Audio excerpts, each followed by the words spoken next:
By the way, so Jody and I have been talking about the referral from January 6th, and Gary, you retweeted Gary Legum, who, referring to the New York Times piece, said, "Jesus Christ, make the referral. Republicans are going to scream either way. It might as well be because you did the right thing." And you said, am I wrong to suspect new liberal icon Liz Cheney in this?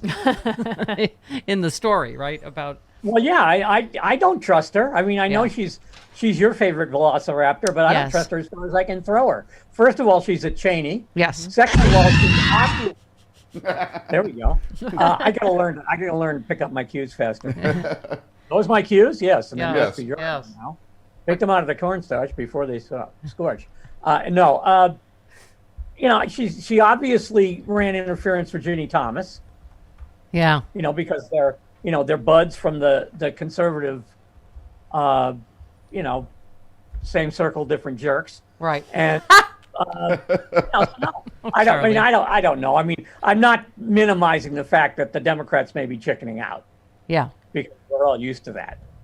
But I think the essential point, which is, do it because it doesn't matter what you do. Right. They're going to yell anyway. Yeah. It's like don't make Putin mad. He might interfere in our next election. Probably right. I mean, it's demonstrably right looking at history. Yeah. You might as well do what you think is right. Yeah. No, I agree. I think by any means necessary, we need to bring pressure on the DOJ. And I think that's one. I just think, how do you seek all this criminality and go, oh, well, we're not going to make a referral because, it might make Republicans mad or it might look political or whatever the reason is. Yeah, I don't care if it looks. You know what? It was a political event. Yeah.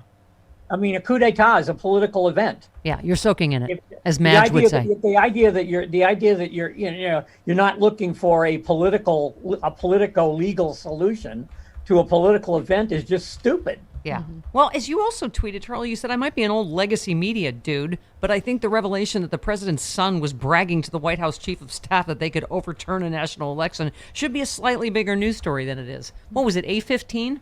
Below the fold? Yeah. Yep, A15 in the New York Times. Meanwhile, they're legitimizing the whole Hunter Thompson Biden laptop story. The idea that thing has already leached as far into the mainstream as it has is giving me all kinds of nasty Whitewater flashbacks. Mm-hmm. Yeah. Because the original Whitewater story was a nothing burger. Yeah. Well, the Clintons lost money on a real estate deal. Yeah. And you keyed on the same thing in Don Jr.'s text that we did. His last text, moral high ground. POTUS must start second term now. You said moral high ground. These guys are killing me while they're in the midst of a coup. Right. Well, the idea that, if Donald Trump ever found the moral high ground, he'd put a golf course on it. You're a delight and a scamp. Can I just say that? Yeah. Thank you. I like my scampitude. Again, here we are, bulleting the best we know how, but it's just, Charlie, how is that possible? That Hunter Biden is even worse than the Hillary emails in that he's never been in government, never going to be in government. I think it's a fairly safe bet he's never going to get elected to anything. Mm-hmm. Right. That's his point. Right. And here Jared made off with, as your other piece talks about, $2 billion.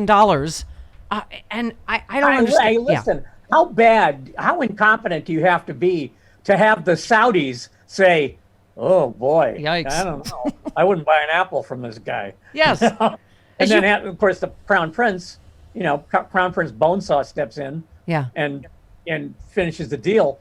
But the other Saudi advisors, I don't know if they drink because, Islam and all. They don't. But if they do drink, they're hammered by now. Right. Well, you excerpted we just set $2 billion on fire. Yeah.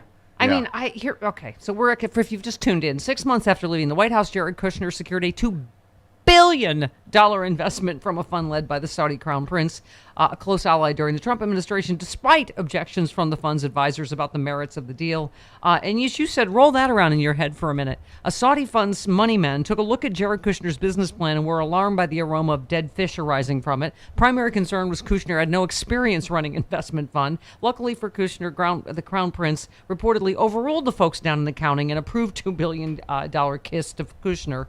You may even remember that the former president told Bob Woodward that he saved MBS's ass on the Khashoggi murder. Mm-hmm. Whatever future favors from the next Trump term. You don't have to be Leon Jaworski to connect the dots on that one. Plus, Mnuchin just got a pile from them too. Yeah, $1 billion. Yeah. So you also Do you think mentioned they get a check for that, or a money order, or yeah. How do you get $1 billion? How do you collect that? Yeah, I mean, how do you cash that? I suppose you have to wait. You put it in the bank. And you have to wait 14 days. Gates. Okay. Bitcoin, baby. You also mentioned the executive office of the president did not submit information about gifts received by Trump and his family from foreign leaders in 2020, nor did Mike Pence or his White House staffers.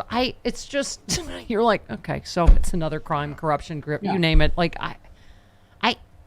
Charlie, is there nothing to be done about any of this? I don't understand. More documents that are missing. Mm-hmm. Right. Remember how long we went with the billing records on the whole Whitewater scam? Yeah. What happened to the billing records? Oh my God. The Clintons got their own files back. And we had, 6 months of that. Yeah. And now you've got, classified files going down to Mar-a-Lago and being used as placemats, as far as I know. Yeah. Gift records gone. Correspondence that wasn't logged, 8 hours of phone logs that didn't happen. And it's completely hand waved off the front page. Yeah. In favor of nonsense. Yeah. Yeah. I mean, I keep looking every Hunter Biden story. I keep looking for where the there is, despite these huge bombshells about Thom Jr. and Jared. Yeah. I mean, it's appalling that they once again, they ran scared. Okay. They ran scared of the noise machine on the other side. And God knows, our friend Eric, he was beating that tin drum for 20 years. Yeah. Don't let, the citizens for, God and emails, be your news editor. Yeah. And by the way, you mentioned, and we mentioned yesterday, and link to it. There is a Eric Boehlert Memorial Scholarship at Montclair High School. We link to it, which, and I believe today is the day of his memorial. So memorial services this afternoon, I guess. Yeah. It would be great if you were, and Rude Pundit's going to go represent us there. But if you would give to the next generation of Eric Boehlert, that'd be great. You can find, we need them as big as we can get them. Yeah. So I feel like as a former sports writer as well, you would like to hear what Jim Jordan. Absolutely, yes. Okay.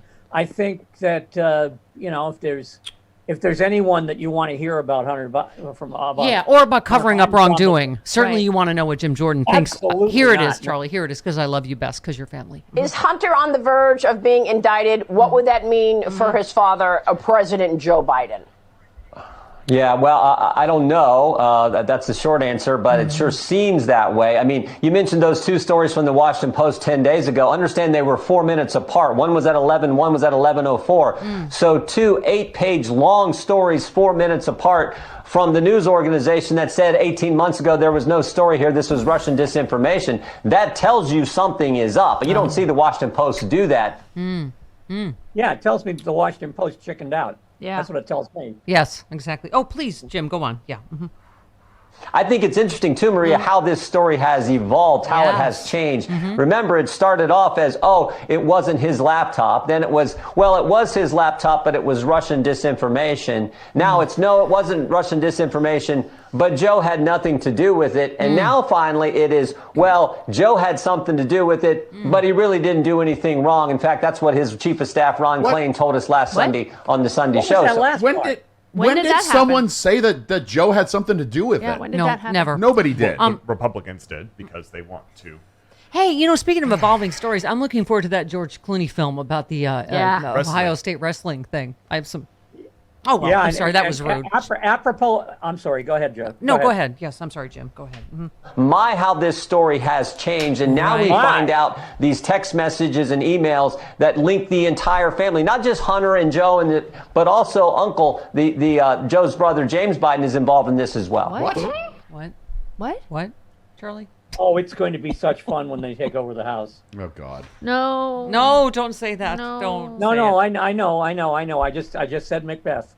Yes, you did. In the theater. I'll be back for that, Walter. No, by the way, apropos of the Ohio State story, Yeah. ESPN has a terrific long story about a rapist and eventual murderer who ran wild as a football player at Penn State. It was Sandusky, times 2 Wow. years before the Sandusky broke, and people should read it. It's an astonishing saga. Wow. But, that's my sports writing for the day. That's Well, my sports. We've sported the sports now. My sports editor assignment. Thank you. Okay. Right. We love you, Charlie. Are we leaving now? Happy Bye. brace-free day. Yay, brace-free. Have a good week.